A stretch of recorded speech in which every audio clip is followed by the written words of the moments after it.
I think that's it. I think we are live. Hello and welcome everybody to a...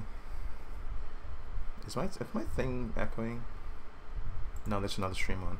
Hello and welcome to another stream. Inside this stream, I will be reacting to footage from the Nassau Speed Weeks that happened inside 1954 to 1966. It was called the Nassau Trophy, part of the Bahamas Speed Weeks rather. Let me just head on and we are live. Give myself a shout out tweet and mute myself. Actually, I won't mute myself. I need every viewer I need. Can we get pogs in the chat? If you're watching, can we get pogs in the chat? There we go. Thanks, Straighten. Thanks, Straighten Online, giving us a pogs in the chat as we're about to go and go on our adventure back into the past. Let me see if I can find the videos here. Yes, sir. If the audio is in any way broken, please let me know. I'm still very early in the phases of getting this whole thing working. Let me move my chat window over here a little bit, and I'm all ready and set to go. I've tried as much as possible not to watch any of this footage. I've seen glimpses of it trying to configure the audio, but it's going to be interesting seeing what happened back in the day here in the country, in the town I live in. This is 1963, the International Bahamas Nassau Speed Week auto race. They just put as much names as possible in here. On today's episode, we're looking at the 1963 Nassau Trophy race in the Bahamas, held on August 12th. 3 minutes, 16 millimeter. Okay, that's just the camera details. Race fans admired the Jag XKE pace car. Waiting in the pits is Art Haberson's number 69 Lister Chevrolet. Dave McDonald's inspecting his car, the number 97 Cooper King Cobra Ford. Sterling Moss is being interviewed by Chris. Sterling Moss. Sterling was freelancing for ABC Sports. I think he won the first F1 Grand Prix. These three fellows conversing Was that with him? Pedro Rodriguez, an unknown man, and A.J. Foyt. The number 95 is George Reed's beautiful Ferrari 250 TR. Adjusting his helmet is Augie Pabst of the Pabst Brewing Company. Unfortunately, Augie lasted 26 laps before DNFing in his number 55 Xerox Special. It's going to be Roger Penske and Mark Donoghue in there somewhere. Pedro Rodriguez. His Ferrari 250p to a second-place finish. The mass driver and Viking helmeted crewman are a mystery to me.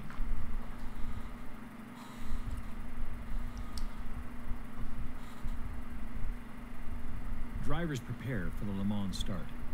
Fans and photographers wait in anticipation. Right, they're all in like matching suits. They're all in like light blue except that one guy. Once in their cars and buckled in, the race begins.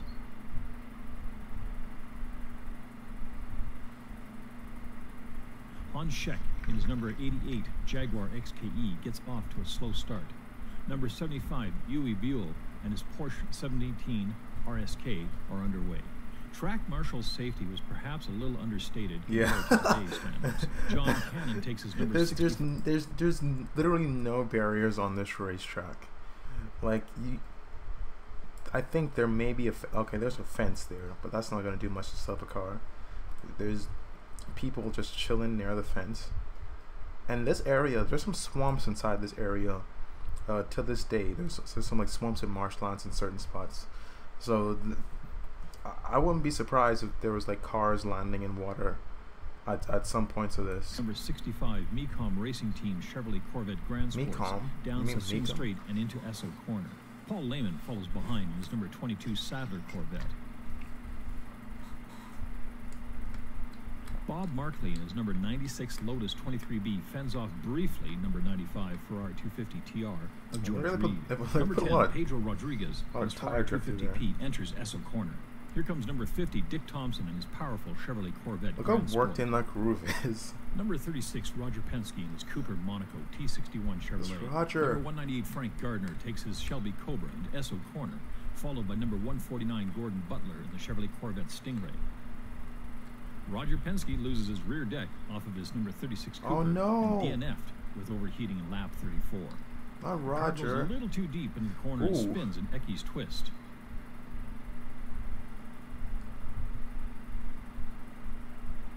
The checker flag is thrown with A.J. Foyt as the winner. Sterling Moss, now donning his ABC Sports jacket, prepares to interview the racers. Ed Hugges brings in his number 99 Lotus 23 Ford to the pits. That car looked extra small. There you have it, some wonderful 16mm film footage preserved for history. I hope you've enjoyed this old footage and will join us again. Please subscribe and help support our show. We'll see you next time on Real Life. Damn, that was really nice. 1963 International. The end. So there's a couple big names inside that video. There's another 10-minute long video showcasing the Nassau Speed Weeks. I don't know if you can hear this properly.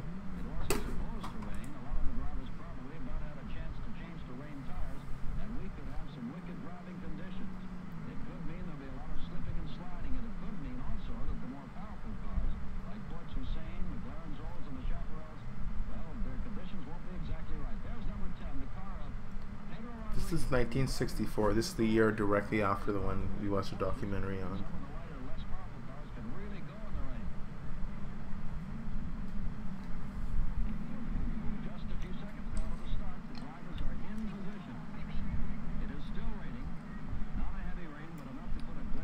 This furnace is a lot more cursed.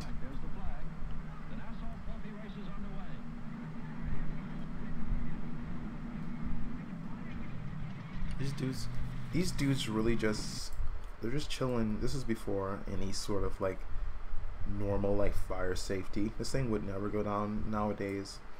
This dude was in like a button-up shirt and trousers and like suit pants. And then he has looks like he has a face mask on, dude. Looks like all of them have like face masks on, dude. They knew the pandemic was coming. Hop in, whip off.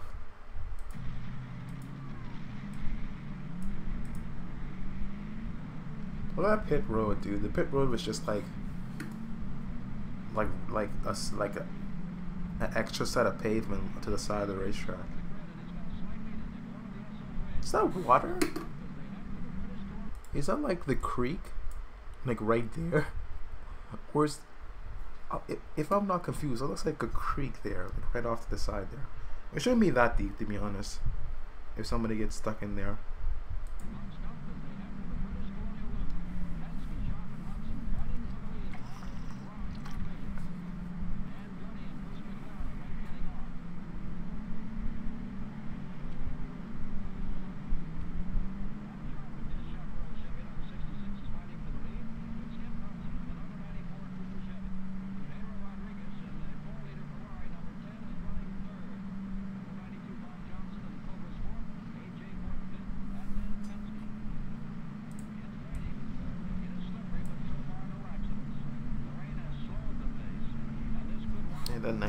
The nice Caribbean rain.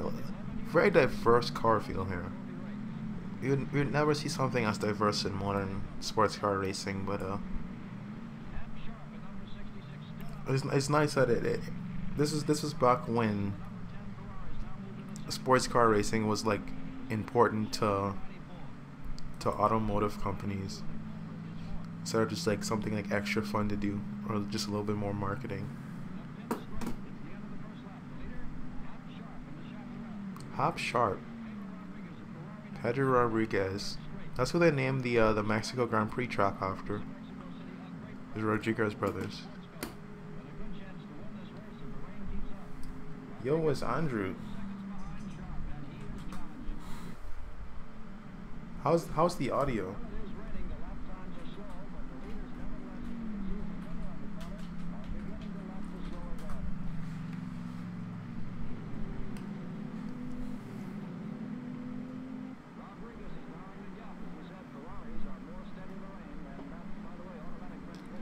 This is a banging race, dude. He's closing in on him. I forgot the exact length of it. Oh, nice. Okay, the audio is good. It's also on ESPN2. The ESPN have like 1,500 channels even back then.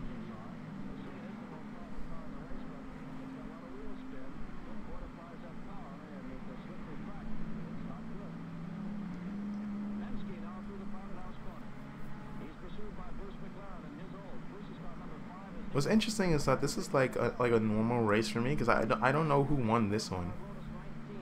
I know Roger won one of these, but I think it was the last one. Ooh. Aw, dude, he's out in the brush. At least he didn't hit anything hard. Unless there's like a stone down there or something. Oh no, okay, Roger crashed out. Unfortunately. What year is this race? This is 1964. This is they had a they had like a normal Le Mans start, where all of them they ran across the street. They were British flag. Oh yeah, this was back when the Bahamas was like still a British territory. We weren't independent yet. So this was just like every day, like the UK. This was back when the Bahamas was essentially the UK. Yeah. Dude's running in the car. And they set off. Pedro Rodriguez is second. Roger Penske just crashed out. That's where we were. Trying to... Thumbs up.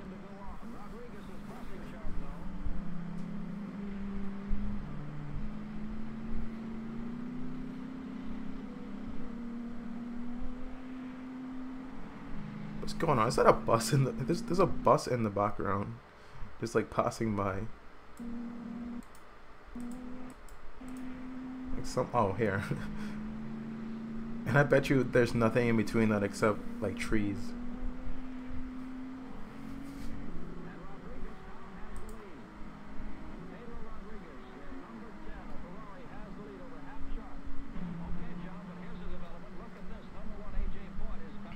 AJ Foyt's inside the pits. He's taking fuel. There's also no pit wall here.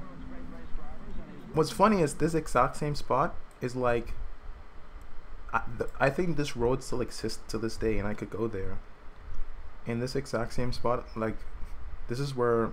When we went to this thing called Sports Day. There'd be like... multiple buses that would carry us from the school to here. All us from one school to Sports Day, and we just do like a bunch of like sports, like the yearly Olympics for the school you were in. And like this is where the bus drops us off, and there's like a track and field course like right where the pit building is and further back. And so like me not knowing, I was just like walking over the like pit lane. I mean this is all before I even knew about racing, so. But I technically raced on like the same venue as like Roger Penske, AJ Foyt, and Mark Donoghue.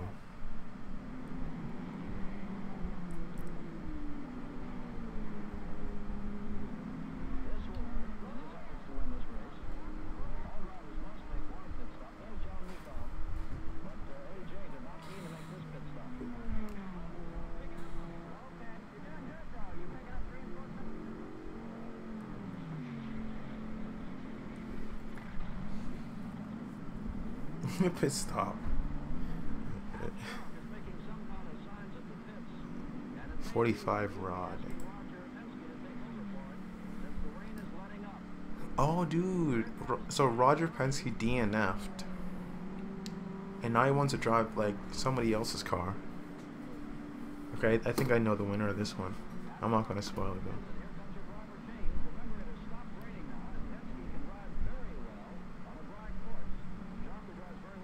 There goes in Roger.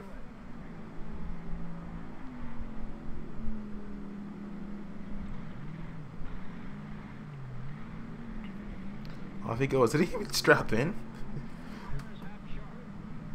What type of... Let's see this. There's no like shoulder straps. What's that alert for?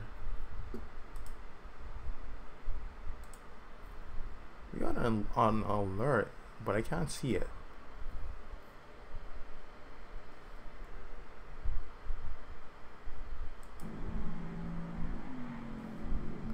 This is all scuff. Oh, Andrew followed. That was so confusing just now.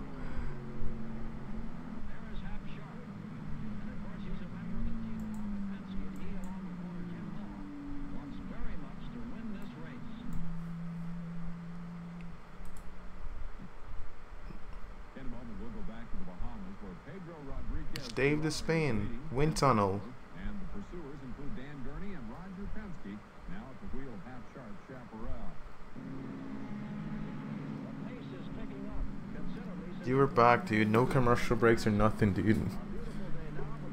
Quality motorsports coverage right here.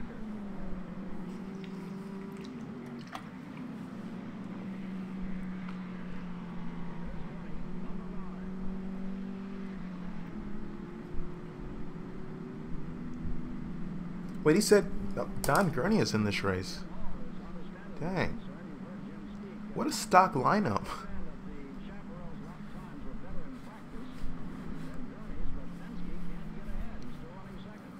It's like it's a superstar lineup here.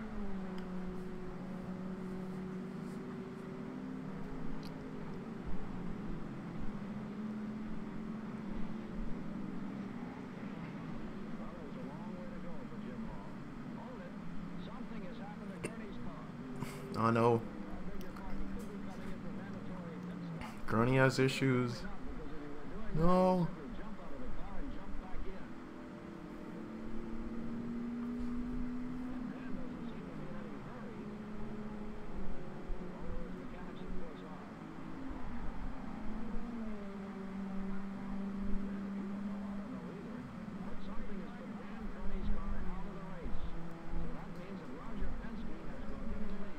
Don Gurney confirmed DNF.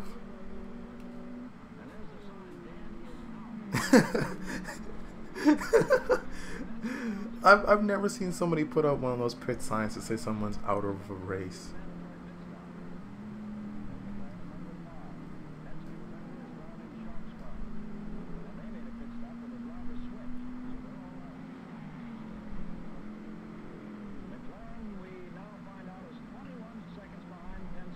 Dude, nice handwriting. Look at that.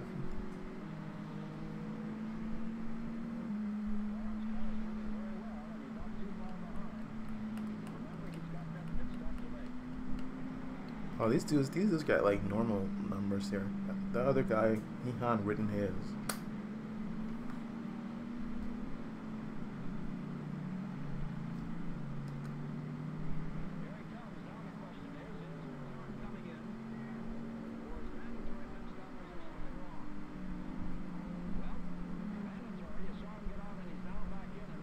What?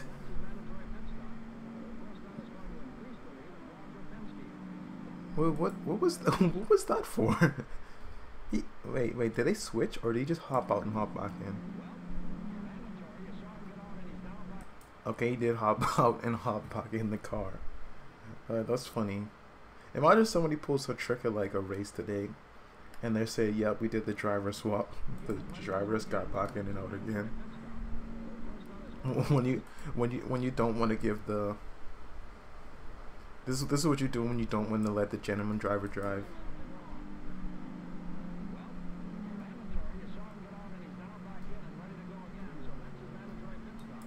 Done.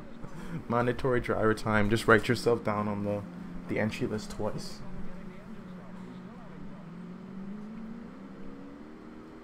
Oh, dude, it's like normal. It's like modern racing. They can't get him going.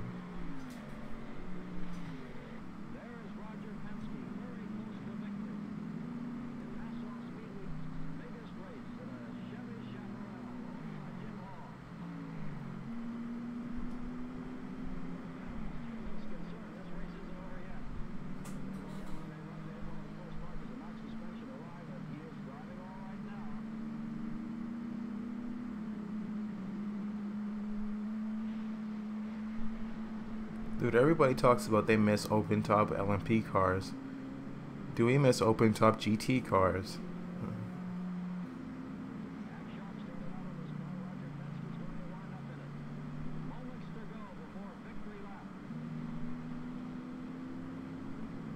he comes, Roger Penske to the line to win his first Nassau Trophy Cup.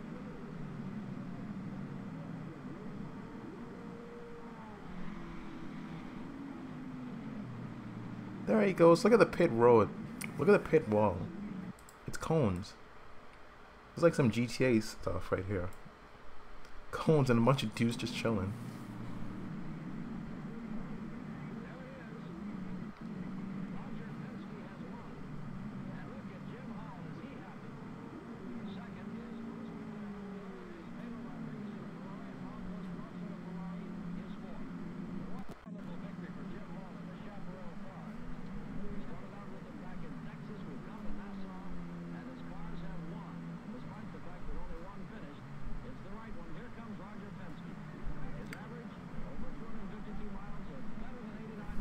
Penske and Sharp win the 1964 Nassau Trophy at Oaksfield.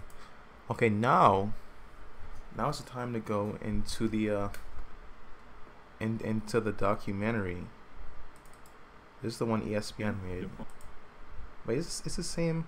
It's the same like race. Anyway, this is some backstory. Define the appeal of a tropical vacation. But no cruise ship created quite as much stir down at the dock as did the arrival of the TMT San Juan. The huge freighter carried in its This is Dave Despain talking, by the way. But once each year at the beginning of the tourist season. The locals knew all about that cargo and couldn't wait to get a glimpse of the exotic sports cars imported for Nassau Speed Weeks and its premier event, the Nassau Trophy Race. Speed Weeks was tourist promotion, pure and simple. The objective was to get folks to the islands and get them spending money. If Racing Exotica could accomplish that, then let's have a race. But that motive in no way detracted from the difficulty of the course or the quality of the competition. Let's go out to the circuit where pit reporter John Traviesco talked with one of the pre-race favorites. Well, I think I've got some real tough competition this year from Dan Roger, Walt Hanskin, Bruce McLaren. I think it's going to be a terrific race. As you know, Nassau is a course that really takes toll on the automobiles, and I think it might. Well, he hasn't changed a bit. That we never even heard of because of the mortality rate of the automobiles. I think Jim has done a great job on the Chaparrals, and we feel very confident they will last. And I think if they do, we should be up there. You've already had a bit of trouble. Didn't you break something and lose the wheel? Well, actually, I hit one of the small stones out on the course and it popped the lower ball joint out of the suspension, but this was fixed very easily. Among those hoping to challenge Roger Penske in the Chaparral was American racing legend A.J. Foyt. What a stocked lineup. A.J. was racing for John Meekum, who brought 5 cars here. Before the end of practice, he was down to 2. Back then, A.J. was among a handful of drivers well known to the average American sports fan. Then, as now, the 3 major networks devoted most of their coverage to the stick and ball sports and only occasionally found their way to the racetracks. NBC's Jim Simpson drew the assignment of trying to make some sense out of the Nassau Trophy race. Oh, dude, look, Pfizer Cam. That bridge does not exist anymore. It'd be cool if it did. it was the old pedestrian bridge. That's kind of a cool bridge. Esso. Dude, there's not even an Esso gas station here anymore. They've all converged into a different brand. At the signal, the drivers sprint to their cars, leap in, buckle their seatbelts, start the car, and away they go. You'd be surprised how quickly they can get underway, especially when you consider most of them are wearing their shoulder-type safety belts. And because of that, for this race only, the officials are permitting one member of the pit crew to help strap the driver into the car. Well, it is beginning to rain. This is a WEC grid. Moved from the ocean over the course. That's a shame. It wasn't supposed to rain. A lot of the drivers probably about had a chance to change to rain tires, and we could have some wicked driving conditions. It could mean there'll be a lot of slipping and sliding, and it could mean also that the more powerful cars, like Forts Hussein, McLaren Zolls, and the Chaparrals, well, their conditions won't be exactly right. There's number 10, the car of Pedro Rodriguez, who is driving a 4-liter Ferrari. The Ferraris, by the way, the Porsches, and some of the lighter, less powerful cars can really... It's a pre-race show brought to you by ESPN2. Just a few seconds now to the start. The drivers are in position. It is still raining. Not a heavy rain, but enough to put a... It's the exact same footage we just watched. Anyway, this is cool. It's cool anyway. We'll analyze whatever he missed in the last one.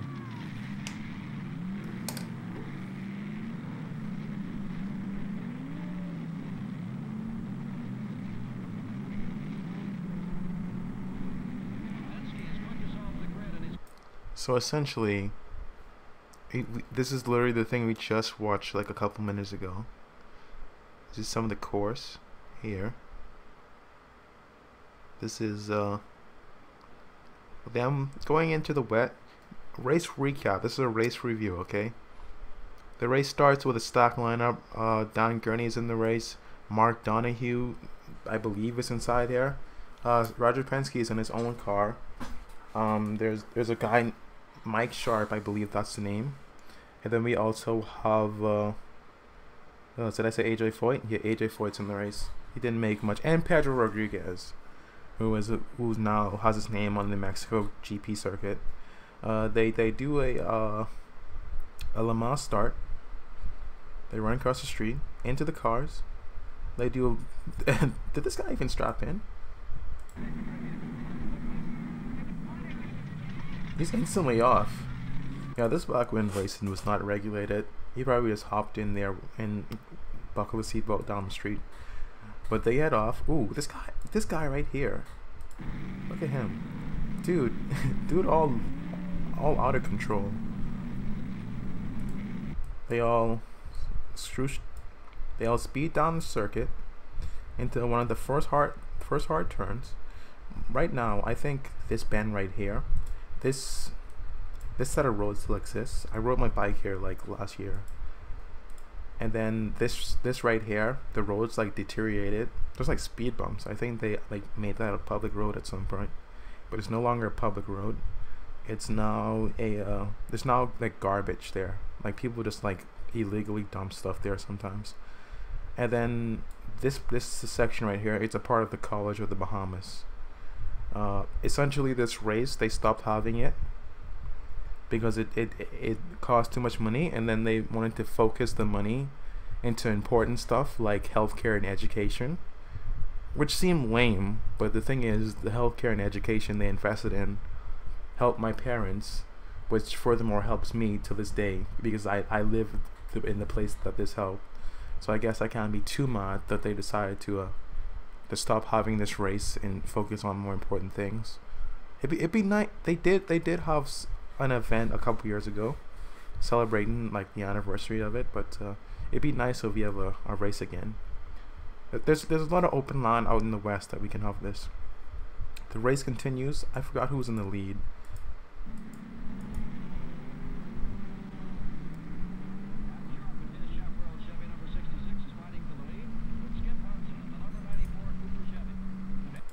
Hop Sharp and Skip Hudson, they're battling for the lead. At some point in this race, Roger Penske crashes his own car in the wet. We're back after the break, and where does Roger crash his car? Here, this is Roger Penske. Is this his car? No, that's not him. Yeah, this is Roger Penske. He's out. He catches like a ride back to the pits, and he goes inside of Hop Sharp's car. Roger was a lot faster in the dry than Hop Sharp. They swap cars. So on the official like Wikipedia, it's like a joint win, him and Hop Sharp. This is like a one driver sports car race. They didn't have two drivers or three.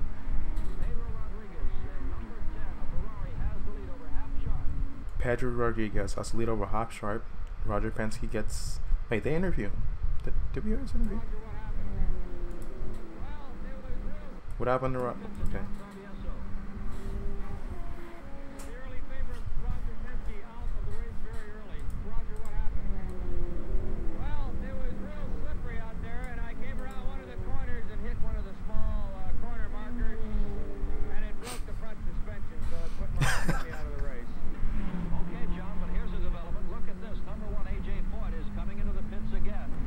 AJ Foyt stops for fuel,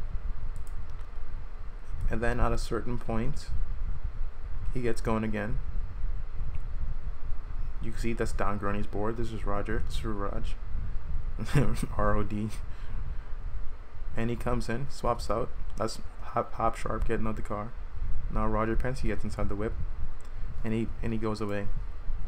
Who's this?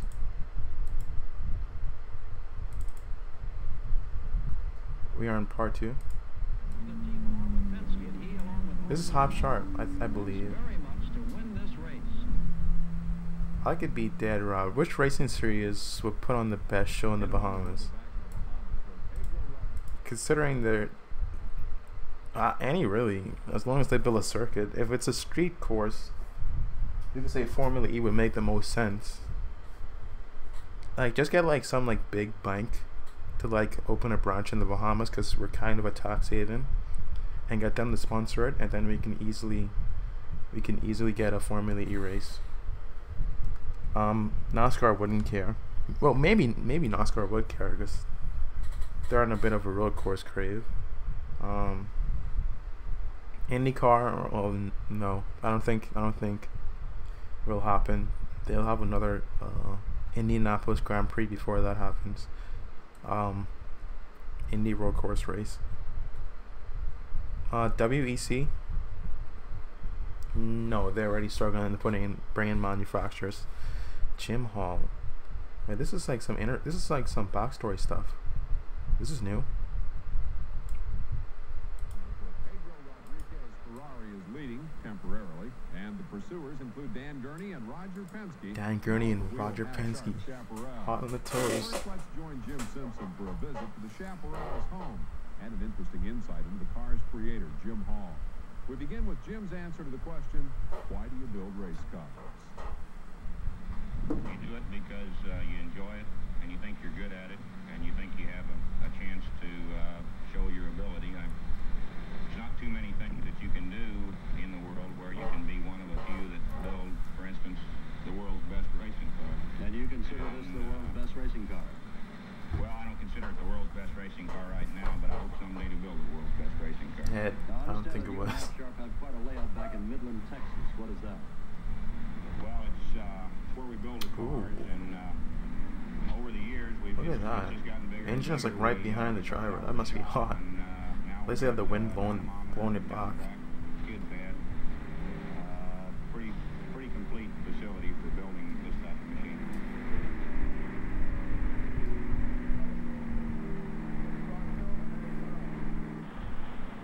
As you probably know, these cars change race to race. We do a lot of modifications between races. The development work on the cars continuous.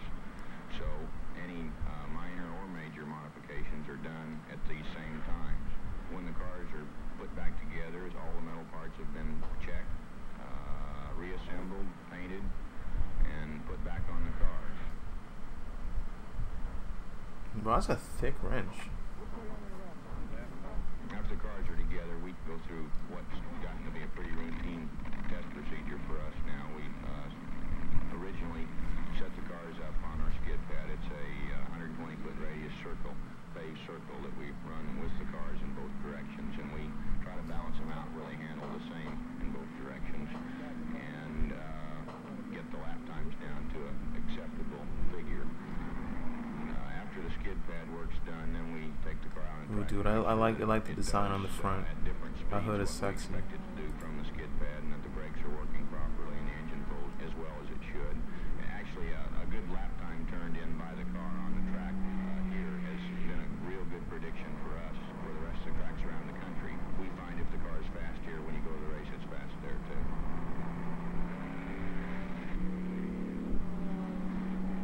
There's all holes there to mark the start-finish line. Well, I'm sure you'll agree Jim Hall is about the perfect setup for building and testing racing cars. But of course, the real proof comes Ooh, in the dude, racing nice. And Jim Hall's cars have been very successful this season. In one of his own cars, Hall won the United States Road Racing Championship. Then Jim broke his arm in an accident in Canada, and so naturally, This is like, driving on the Nassau Speedway. but like the Nassau was essentially part of like IMSA. Dan Gurney in a Lotus 19 Ford is in the lead. There he goes through the Pilot House corner. Penske is close behind him in second place. McLaren is third. Lap 38. Wait, McLaren? Was Bruce McLaren in this race? What? Something has got to happen.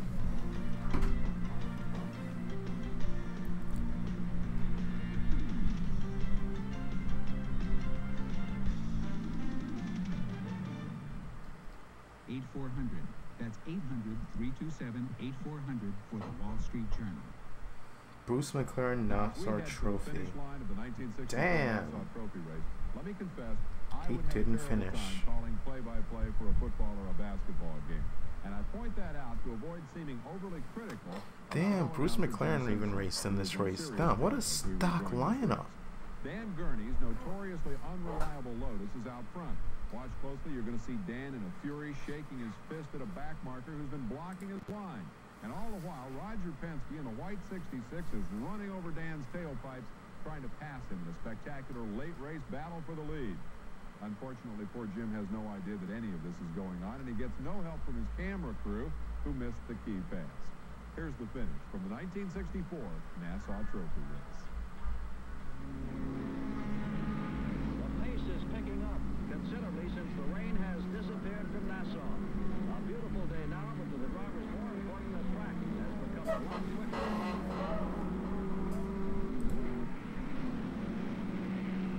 This Don Gurney shaking his fist.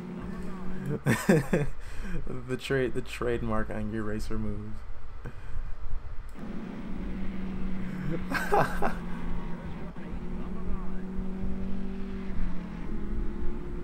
Dude, look at this section of track. It looks like sand.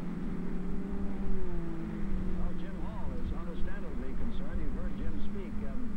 We understand that the Chaparral's lap times were better in practice than Gurney's, but Penske can't get ahead. He's still running second.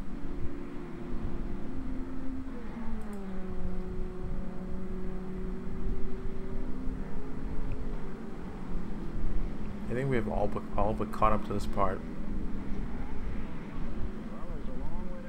In the previous viewing. Something has happened to Gurney's car. Okay, we'll do my quick wrap up. Gurney has an issue. He gets out of the car. He walks around a little bit, and he's like, "Oh, down out, down out," and then the race continues. I think Roger Penske passes for the lead. Yeah, this is Bruce McLaren's team. Nice. Nice. And then it continues. It continues. Who's this? Now the question is McLaren coming in for his mandatory pit stop, or is there something wrong? Oh, this is McLaren right here. How did I miss that in the first viewing? This is Bruce McLaren with a trademark driver swap. Get out, and he's now back in and ready to go again. So Going out and back in. pit stop. Of course, that is going to increase the lead of Roger Penske. As Bruce had a little trouble The getting quickest, the engine started. dude. Look how quick that driver swap was. On Back for the track, Penske officially has an 88-second lead. 88-second lead by Roger Penske. This was a big track too. This was like the size of Sebring. Nassau Speedway's biggest race in a Chevy Chaparral. Like, that's the thing. This track, the closest thing to this track that's still around is Sebring, because this used to be, before it was a circuit, it was an airport. And so the dogs are barking again. So I gotta bring up the sorry for the dogs part on my stream.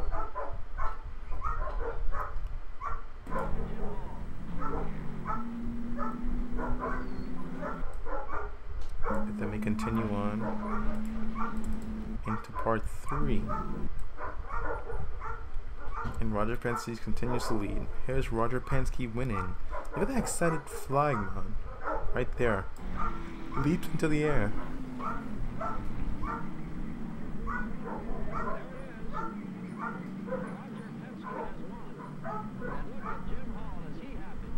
Roger Penske driving for Jim Hall.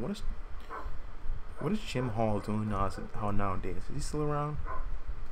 I'll search it up afterhand. It's a celebration.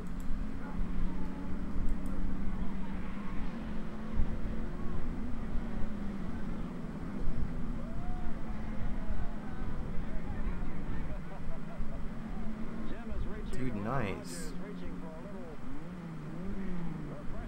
Glass ball. Is that water, or is that like vodka? Because it's in a glass bottle.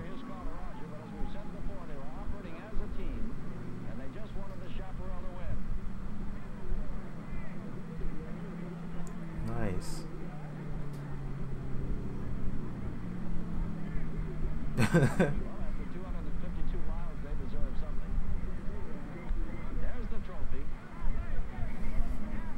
They're drinking out the trophy. There's our sports and action reporter, John Fabieso.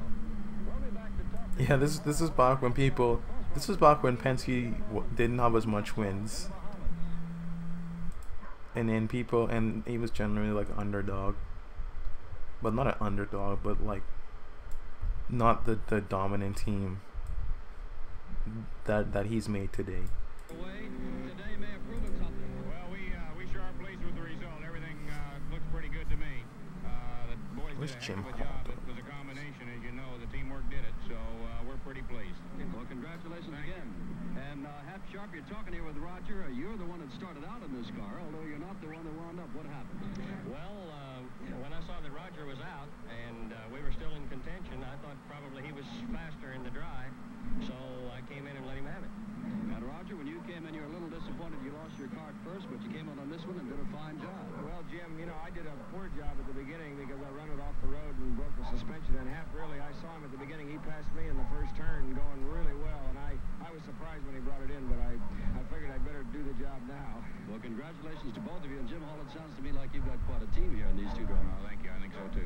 And so Speed Week at Nassau in the Bahamas is ended. And so at the Nassau Trophy race in It's over. 1964, we saw a preview of Roger Penske's remarkable success in racing. He was a very good driver. By his own admission, he was not a great driver, and he subsequently... Only pretty stock lineup there. Roger had an almost uncanny ability to put together all the pieces of the puzzle to come up with the right answer to the question, what does it take to win?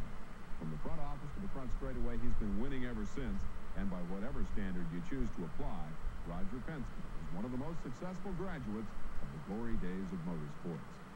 This is all the way back then, and they were saying this. Nostalgic trip into the glory days of motorsports.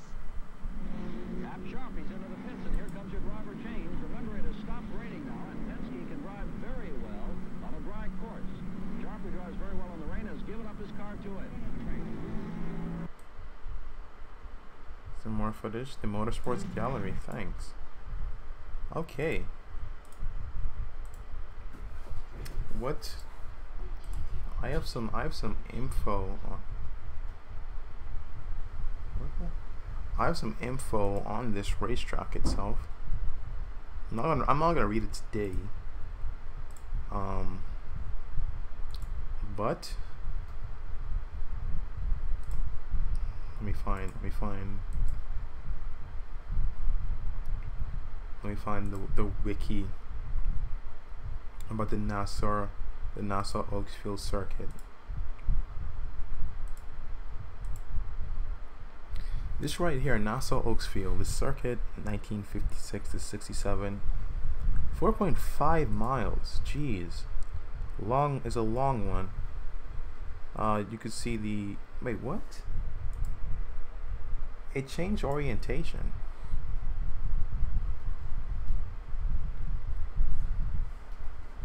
Oh, it changed orientation for the first race in 1957.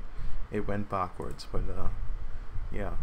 This right here today, I should have had the map ready for the stream. Also, it's not even centered properly. Hold on, give me a sec. Here we go. Yeah, this is essentially this bottom half, this bottom section here. Can I zoom in? Yeah, this bottom section is basically like homes. This part right here is the stadium. This part right here is a track and field, course, or like whatever. This right here is part of the College of the Bahamas. Actually, the University of the Bahamas. This section is like homes. This section is like the police headquarters of the Bahamas. Can you see my mouse? No. Okay. You can't see my mouse. So that means that entire explanation was pointless. How do I enable that? And anyways, so basically the start finish line was I need to show this in Google Maps or something, or find the image that I had beforehand. I'll send it to myself. Actually, it's in a tweet.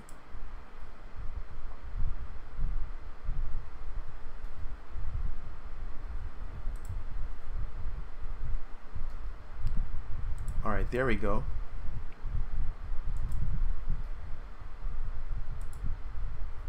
There we go. So you can see on the map the entire like setup of the area. You've probably seen this tweet before.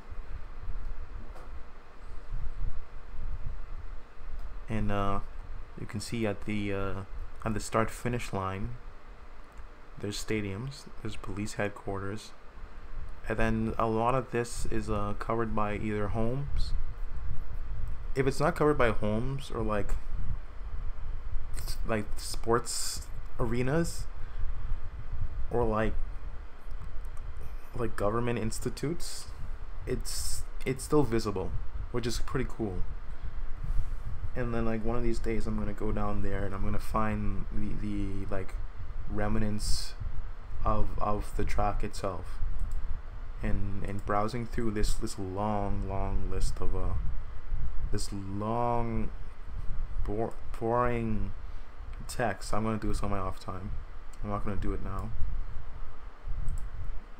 but I will eventually get around to making the documentary. I would have like watched all this footage anyway, so I thought I might as well stream it. And now I'm gonna do a what else did I prepare for the stream? I was about to watch a video talking about 16 things I didn't know about the Bahamas, and I thought it'd be interesting if I didn't know any of the things in this video. Oh yeah, this was the video here. Let me see. Yes sir. 16 interesting facts about the Bahamas. You already know that the Bahamas is the prime location for tropical vacations, but how many of the following did you not know already? Alright. 16. The meaning of Bahamas. Bahamas I actually don't know this. Already on 16 I didn't know this. I lived my entire life here and I already don't know the meaning. Baha Mar, which translates to shallow sea, and you can see why. The Bahamas is known for their amazingly clear and clean waters, where you can clearly see the ocean floor below you and everything swimming in it. The islands of the Bahamas extend for over. Wait, I already forgot what she said. Derived from the Spanish phrase Baha Mar, which translates. Well, technically I already knew that because there's a resort named Baha Mar. There are over 700 islands part of the Bahamas. Yes, I knew that. Interestingly enough, they do not have an army. 15. No, we don't have an army now. Christopher Columbus landed here first. It might come as an unknown fact to many that Christopher Columbus's landfall into the New World was on the later named I've heard it a island million of San times. Salvador, after he set sail from Europe in 1492. The island is referred to as Guanahani by the indigenous people known as the Lucayans. In fact, as most of us know, when he first spotted the island, he had thought he reached East Asia.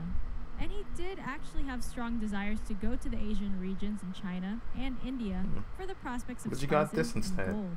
He set sail from Spain on August 3rd that year, and eventually docked in the Bahamas, spotting Cuba nearby and thinking it was perhaps China.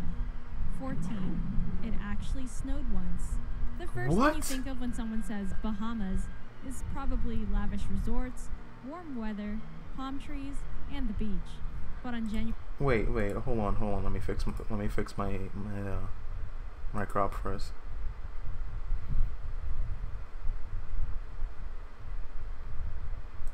Okay, let's get back there.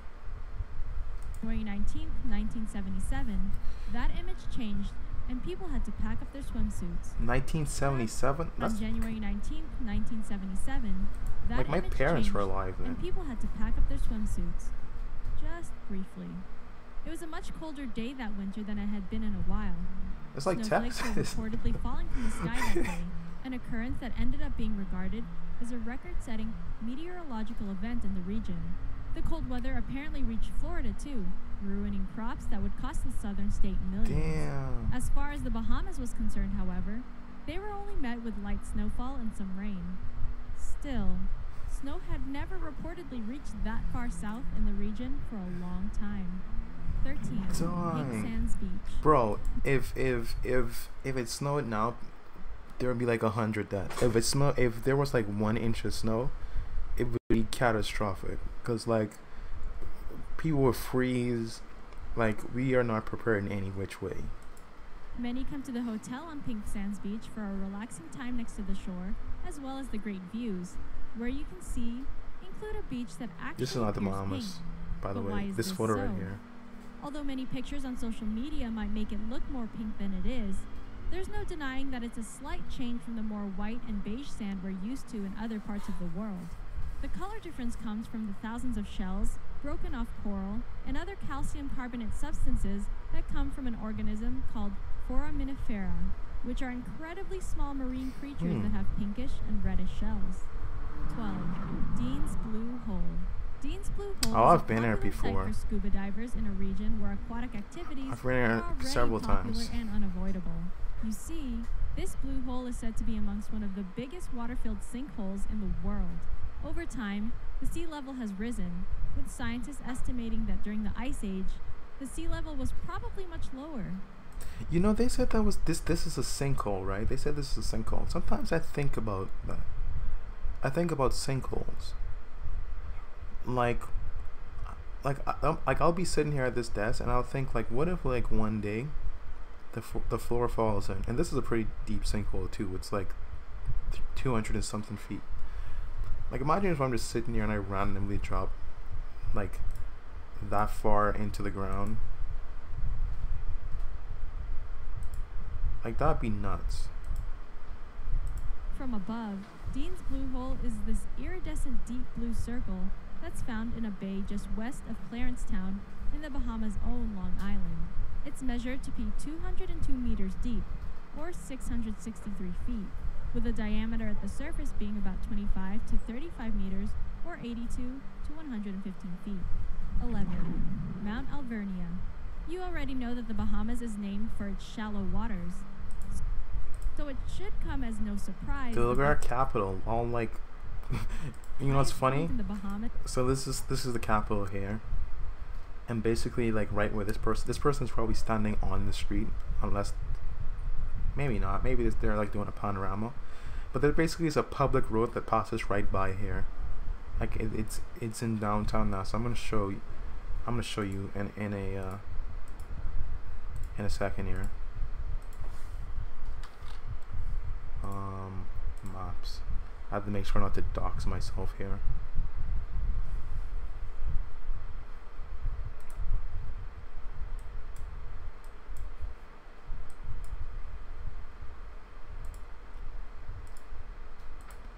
Okay, right here. Where is it exactly? Okay, here. So this is a public road right here. This is McDonald's. This is like a hotel. This is a beach. This public road, you could just drive your car down through here, and right past this section in the middle. Right, what's exactly? Okay, where this pin is directly on the screen, because you can't see my mouse for some reason, is where the Parliament Square is. And is this a 3D cam? Tell me it's 3D. No, it's not 3D. Yeah, the cobbles at the bottom of the image. Oh, this is a better shot right here. If it could load. Yeah, this is where the cars are passing. That's just a public road, and you can drive directly through it. And yeah, that's basically like the level. It's I never noticed a tower in the back, on that cell tower, but you can just like drive through there, and they got nice pictures. Yeah, this is the street here. The building in the center of the shot, that's the House of Parliament. The one that's like next to it is the Senate, and there's some statues. Back to the video. Only reaches up to 63 meters, or 206 feet above sea level. This Restart it. with shallow waters, so it should for its shallow. You already know that the Bahamas is named for its shallow waters, so it should come as no surprise that the highest point in the Bahamas only reaches up to 63 meters, or 206 feet above sea level. This point can be found at the site of Mount Alvernia, located on Cat Island in central Bahamas. It was an island that was once known for its cotton plantations that used to bring affluence to the region. A method called slash and burn farming is much more widely used on the Cat Island now. The population consists of around 1,000. That is not a picture from Cat Island. At the top of the That was just a random picture of somehow someone known as the Hermitage, which is said to have amazing views. 10. The exact location. This may be a fact that not a lot of people even think about, but did you know that the Bahamas is one of only 2 countries that lie along the Tropic of Cancer in the Western Hemisphere? There is even a beach, aptly named Tropic of Cancer Beach, found on the Out Islands. It is also known as Pelican Beach and is regarded for its fine white sand that appear powder-like, which is contrasted with the sea green waters. It is actually a top tourist attraction, as is a lot of things for this archipelago. 9. Junkanoo. Every culture has their huge celebration events. Yeah, this didn't happen last year. It's no different. Unsurprisingly. Introducing, to those who don't know, the parade known as Junkanoo, a celebration that takes place on the streets from Boxing Day to New Year's Day every year. If you're looking for the largest gathering for Junkanoo, it's like a carnival. Look no further than New Providence. With the Brazilian At carnival. Junkanoo, celebrations include lots of music, dancing, and costumes that derive from cultural styles of the Akan, a meta-ethnicity that originate from the regions in Africa known today as Ghana. You'll see lots of colorful imagery at the festival, such as vibrantly patterned costumes and props, like this fish that's also ready to party. 8. Interact with sea lions. One of the things that tourists like to do when visiting the Bahamas is interact with sea lions. Because, let's face it, when are you ever going to get to do that back home most of the time? On one of the islands known as Blue Lagoon, you have... Yeah, I found this out like yesterday when I saw somebody taking a picture with a sea lion. And I was very shocked because sea lions, they don't exist naturally anywhere in like the entire Caribbean. And like I saw somebody taking a picture with a sea lion at like Atlantis, and I was like, what? Why is a sea lion here? Have a chance to jump into the water with California sea lions and get to hug and kiss and play with them, according to the official excursion descriptions. Some might be wary of getting into the water with an animal called a sea lion, but apparently it's pretty safe in this setting. At the Blue Lagoon, you might also catch sight of southern stingrays and even the native Atlantic bottlenose dolphin. 7. Yeah, the Blue Lagoon is like an aquarium type thing, by the way. It's like a zoo, like a wildlife aquatic zoo. They didn't really explain that well. They said Blue Lagoon like it was just a location. Random to know, but the national fish of the Bahamas is the marlin, Atlantic blue marlin specifically. These pointy-nosed fish thrive in the waters around the islands and usually appear as a cobalt blue that may at times be striped, like this one. They are carnivorous fish whose diets consist of other fish like tuna and mackerel, and even squid. Female marlins are known to grow 4 times the size of their male counterparts, reaching up to nearly 2,000 pounds in weight. They are one of the most popular fish in the region, and catching them is known to be quite difficult. The Atlantic blue marlin is endemic to this particular ocean, and have been referred to in history as ocean guards. 6. Flamingos. And on the other hand, the flamingo is the national bird of the Bahamas, but you could have guessed that. More specifically, it's the West Indian flamingo that is their national bird. These Caribbean flamingos are some of the largest flamingos in the world, and are pink as a result of their diet that consists largely of creatures like shrimp. It is further... These things don't exist on the island that I live in, except at the zoo. But they are around on other islands. I've actually yet to see these in the wild, funny enough. At least from the ground. I've seen them from like a plane above, which is interesting nonetheless. They're orange and pink feathers that made flamingos the target of a lot of hunting for fashion reasons. There are now bans placed by the Bahamas National Trust that were established to protect the flamingo population, which, can't hunt due them. to hunting, was once dwindling. However, the population has sustained itself and grown, thankfully, with the Bahamian island of Inagua having the second largest population of flamingos in the world. 5. Big game fishing capital. The district of Bimini is known as the big game fishing capital. She's pronouncing of the these Bahamas. names so Bimini weird. is made up of 3 islands. Say East Bimini. Bimini, North Bimini, and South Bimini. Big game fishing is a type of recreational Bimini. fishing that game fishermen take part in, usually to catch bigger fish, like marlins, which, as you know, are abundant in the area. Bimini is known to be one of the most significant locations in which this sport is popular, and it is, of course, a prime location for such an activity. 4. Atlantis Paradise Island. If there was anywhere to have an ocean-themed resort that completely fit the environment, then it has to be the Bahamas. Even though other Atlantis-themed resorts from the same company exist in other parts of the world, the location in the Bahamas is one of the most visited and well-known. Atlantis is one of the top-rated resorts in the world and is located on Paradise Island. I was chilling here like Friday, like right at this. Oh my God, the mouse! You can't even see the mouse. Okay, let me explain. All right, it's the beach in the top left of the frame, somewhere on there. I don't know why Streamlabs is like Not the one in this. the Wonder Woman comics, unfortunately, but still, there's fun to be had. The resort covers over a 141-acre waterscape and opened in the year 1998. There's both fresh and saltwater lagoons, water slides, river rides, marine habitats, and of course its share of pools. One of the more recognizable is the Mayan temple slides, which reaches up to 6 stories high. 3. Rich country. The Bahamas is said to be the richest country in the Caribbean region. That is true, but there's not much good competition, though. It's like Haiti and like Cuba, and Cuba's communist and Haiti's poor, and Jamaica is all. I'm not gonna beef with the other countries. Americas. Well, you say that, but like the Americas is like 3 countries. I get the Americas, like in like all the Americas, or just like North America, because if she's saying like all the Americas, I'd be surprised. Richest country in the Caribbean region, and is one of the richest countries in the Americas.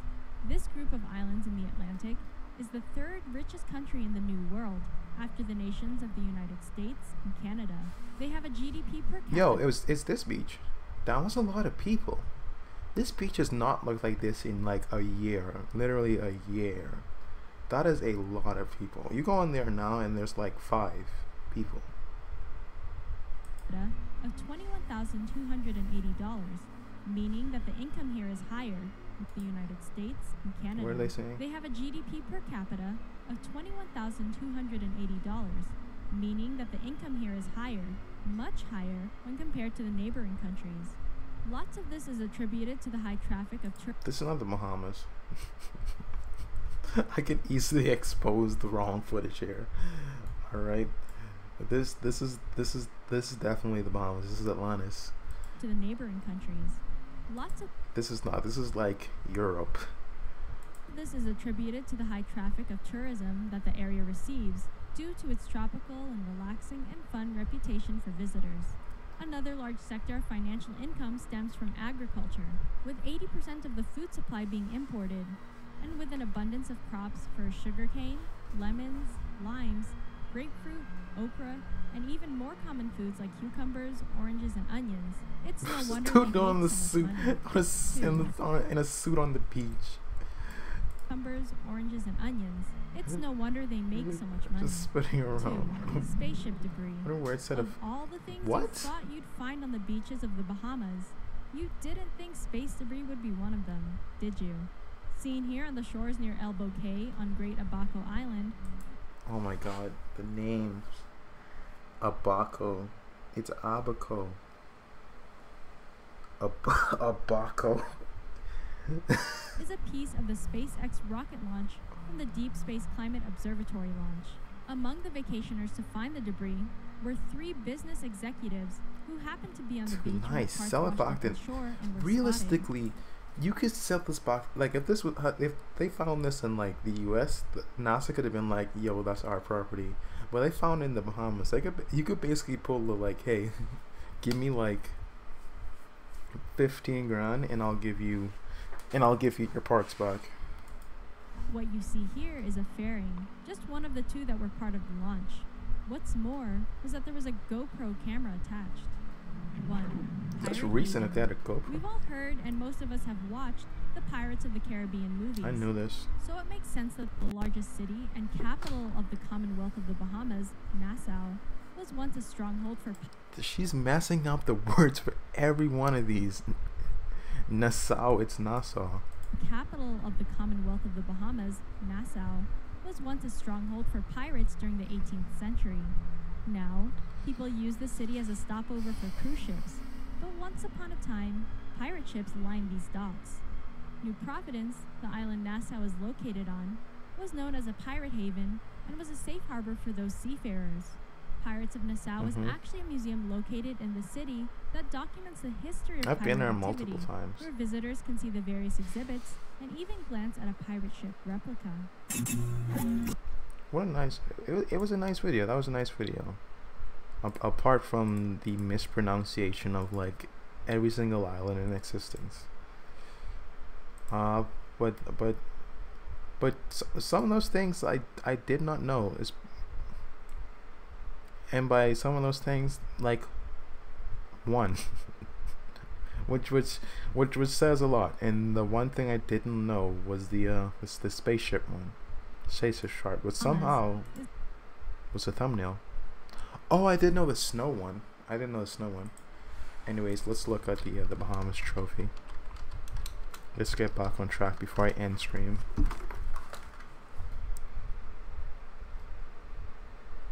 Can I get the Bahamas Speed Week Wikipedia?